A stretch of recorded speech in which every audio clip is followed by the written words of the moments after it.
Hi guys, welcome you all to the channel. Section 9 और maintenance के case को लेकर एक काफ़ी इंपॉर्टेंट जानकारी आपके लेके आया हूँ विद लेटेस्ट जजमेंट। तो चलिए वीडियो स्टार्ट करते हैं। वीडियो स्टार्ट करने से पहले I would like to request, अगर आपने अभी तक चैनल को सब्सक्राइब नहीं किया तो please subscribe the channel, because हम डेली आपके लिए कुछ नए लीगल अपडेट्स, लीगल जानकारी आपके लेके आते हैं, सो दैट आपको आपके केस में हेल्प मिल सके। तो अगर हम इस केस की बात करें तो जो हस्बैंड था उसने सेक्शन 9 का डिक्री ले लिया था। सेक्शन 9 यानी restitution of conjugal rights Hindu marriage act के अंडर में फाइल होता है, और अगर वाइफ छोड़ के चली जाती है तो उसे वापस बुलाने का ये एक प्रोसीजर होता है। सेक्शन 9 के अंडर में आप सेक्शन 9 फाइल कर सकते हैं, आरसीआर जिसे बोलते हैं, सो दैट वाइफ आपके घर पे आपके पास अगेन आपके पास वापस आ सके। तो अगर वाइफ नहीं आती है तो इस बेसिस पे आप डिवोर्स का केस भी फाइल कर सकते हैं और आपको डिवोर्स भी इजीली मिल सकता है।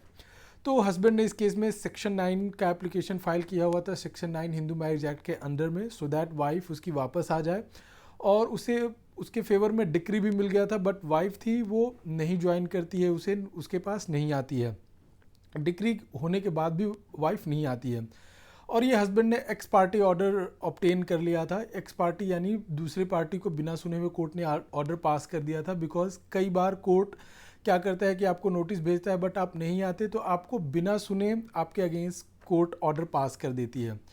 तो मोस्ट ऑफ द केसेस में ये देखा जाता है सेक्शन 9 के केसेस में कि अगर वाइफ नहीं आती है, अगर हस्बैंड के फेवर में ऑर्डर मिल भी जाता है तो वाइफ नहीं ज्वाइन करती है, नहीं आती है। तो और वाइफ ने सेक्शन 9 के ऑर्डर को चैलेंज भी नहीं करा था हायर कोर्ट में। तो फैमिली कोर्ट था, फैमिली कोर्ट में वाइफ ने मेंटेनेंस का केस फाइल किया हुआ था। तो रेस्टिट्यूशन ऑफ कॉन्जुगल राइट्स का ऑर्डर जो था हस्बैंड के फेवर में था, इसके लिए फैमिली कोर्ट ने वाइफ को मेंटेनेंस ग्रांट करने के लिए मना कर दिया, ये बोलते हुए कि वाइफ ने हस्बैंड को डिजर्ट किया है, इसके लिए वो मेंटेनेंस उसको नहीं मिलेगा। बट चिल्ड्रन थे, जो बच्चे थे, उनको मेंटेनेंस मिलेगा, सिर्फ बच्चों को ही मेंटेनेंस मिलेगा। तो वाइफ जाती है हाई कोर्ट में अपील में। तो वाइफ केस को एनालाइज करने के बाद ये बोलता है कि सारे केसेस में स्ट्रेट जैकेट फॉर्मूला नहीं यूज़ कर सकते, यानी एक ही मेजरमेंट एक ही पैरामीटर पे नहीं यूज़ कर सकते। हर केस यूनिक होता है, उसे डिफरेंट वे में देखना चाहिए। तो जो आरसीआर की डिक्री है उस बेस पे वाइफ को मेंटेनेंस से डिसएंटाइटल नहीं किया जा सकता। साथ ही साथ कोर्ट ने यह भी कहा कि जो हस्बैंड का कंडक्ट है उसको भी ध्यान में रखना पड़ेगा, बिकॉज हस्बैंड को जब भी बुलाया गया वाइफ का क्रॉस एग्जामिनेशन करने के लिए, ट्रायल कोर्ट की बात करिए इसमें हाई कोर्ट, तो जब भी क्रॉस एग्जामिनेशन के लिए बुलाया गया हस्बैंड को ट्रायल कोर्ट में, तो कभी भी अपीयर नहीं हुआ और उसने क्रॉस भी नहीं किया। और बहुत सारे ऐसे एविडेंस वाइफ ने पेश किया जिसमें फिज़िकल और मेंटल क्रुएल्टी दिखाता है, और हस्बैंड ने कभी वो अपोज भी नहीं करा। तो ये सारे रीजंस हैं। तो हस्बैंड को सिर्फ आरसीआर के डिक्री के बेसिस पे उसे ऐसा नहीं कर सकते कि मेंटेनेंस वाइफ को नहीं देना पड़े।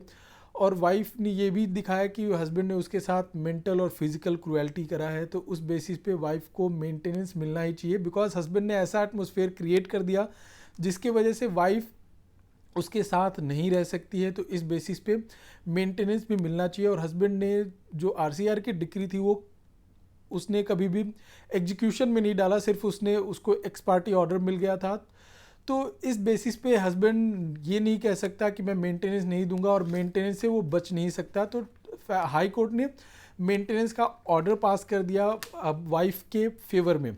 तो इसलिए हमेशा मैं ये बोलता हूँ कि जब भी अगर आपको कोई भी ऑर्डर आपके फेवर में पास होता है तो आप एग्जीक्यूशन में जाए। अगर मेंटेनेंस का आपके फेवर में ऑर्डर पास हो रहा है तो आप एग्जीक्यूशन में जाए, डीवी का या फिर कोई भी सेक्शन 9 का, जैसे इस केस में हस्बैंड ने एग्जीक्यूशन में नहीं गया था तो वो कोर्ट ने नोटिस किया।